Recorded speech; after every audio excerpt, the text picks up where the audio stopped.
ஒரு மன்னன், ஒரு அதிசய கல்வெட்டு, ஒரு உயிர் பறிக்கும் சோதனை. அதை வென்றவன்தான் பின்னர் 56 தேசங்களை ஆட்சி செய்தான். அவர்தான் விக்ரமாதித்தன். ஹாய் ஃப்ரெண்ட்ஸ், இது விக்ரமாதித்தன் கதை பகுதி 4. வாங்க கதைக்குள்ள போகலாம். பர்த்ருஹரி மன்னன் துறவரம் மேற்கொள்ள காட்டிற்கு செல்ல தீர்மானித்தான். புறப்படுவதற்கு முன் தனது தம்பியான விக்ரமாதித்தனை அரியணையில் அமர்த்தி அரச கிரீடத்தை அவன் தலையில் சூட்டினான். அரியணை ஏறிய விக்ரமாதித்தன் நீதியுடனும் கருணையுடனும் ஆட்சி செய்தான்.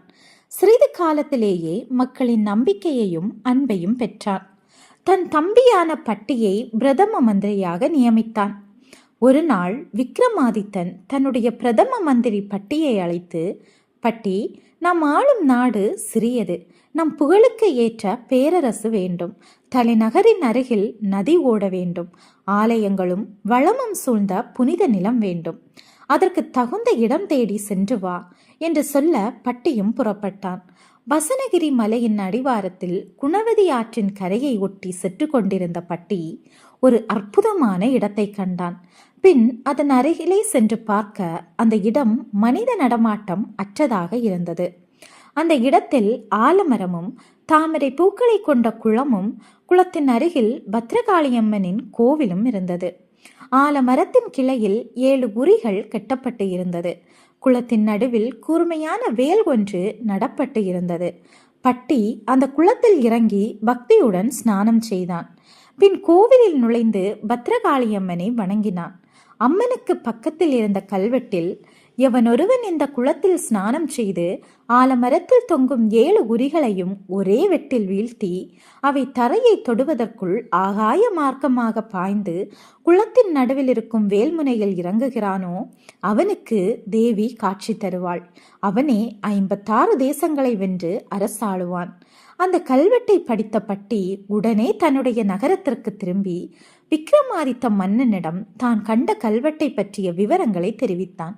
விக்ரமாதித்தன் உடனே அந்த இடத்திற்கு புறப்பட்டான். பின் மன்னன் குளத்தில் இறங்கி ஸ்நானம் செய்து பக்தியுடன் கோவிலில் நுழைந்து அம்மனை தரிசித்தான். பிறகு வெளியே வந்து மரத்தின் மீது ஏறினான். அப்போது பட்டி, அரசே, கடைசி உரியில் காலை வைத்து சுழன்றால் கயிறு முறுக்கி 7 உரிகளும் ஒன்றாக வரும். அப்போது ஒரே வெட்டில் வெட்டலாம் என்றான். அவ்வாறே விக்ரமாதித்தன் 7 உரிகளையும் ஒன்றாக சேர்த்து வாளை எடுத்து ஒரே வெட்டாக வெட்டிவிட்டு குளத்தின் நடுவில் இருந்த கூர்மையான வேல்முனையை நோக்கி தலைகீழாக பாய்ந்தான். உடனே பத்ரகாளியம்மன் தோன்றி விக்ரமாதித்தனை தன் 2 கைகளாலும் தாங்கிக் கொண்டு காப்பாற்றினாள். விக்ரமாதித்தன் மயக்கம் தெளிந்து எழுந்தான். விக்ரமாதித்தா, உன் உறுதியும் வீரமும் என்னை மகிழச் செய்து விட்டது. உனக்கு வேண்டிய வரத்தை கேள் என்று கூற, அம்மா, நான் உன் சன்னதியில் இருந்தே நான் ஆட்சி புரிய விரும்புகிறேன். இந்த நகரத்தில் மாளிகையும் கோபுரமும் உருவாக்கி உஜ்ஜயினி மகாளிப்பட்டினம் என்ற பெயரில் சிறப்பாக ஆட்சி புரிய அருள வேண்டும். உன் சன்னிதானத்தில் புதைக்கப்பட்டிருக்கும் புதையலை உன் பக்தனுக்கு அருள வேண்டும் என்று விக்ரமாதித்தன் கேட்டான். பத்ரகாளியம்மனும் அவ்வாறே அருளி மறைந்தாள். விக்ரமாதித்தனும் அந்த இடத்தில் புதிய தலைநகர் அமைத்து மக்களை குடியேற்றினான். பத்ரகாளியம்மன் கோவிலுக்கு தங்க கோபுரமும் மண்டபமும் கட்டினான். அதன் பின்னர் 56 தேசங்களையும் வென்று ராஜராஜாக்களும் வணங்கும்படி மகாராஜாவாக தன் அரண்மனை வாசலில் ஆராய்ச்சி மணி கட்டி எந்த குறையுமின்றி தன்னுடைய நாட்டை ஆட்சி செய்தான். ஓகே ஃப்ரெண்ட்ஸ், இந்த கதை உங்களுக்கு பிடிச்சிருக்குன்னு நம்புறேன். பிடிச்சிருந்தா நம்ம சேனலை லைக் பண்ணுங்க, சப்ஸ்கிரைப் பண்ணுங்க. தேங்க்யூ.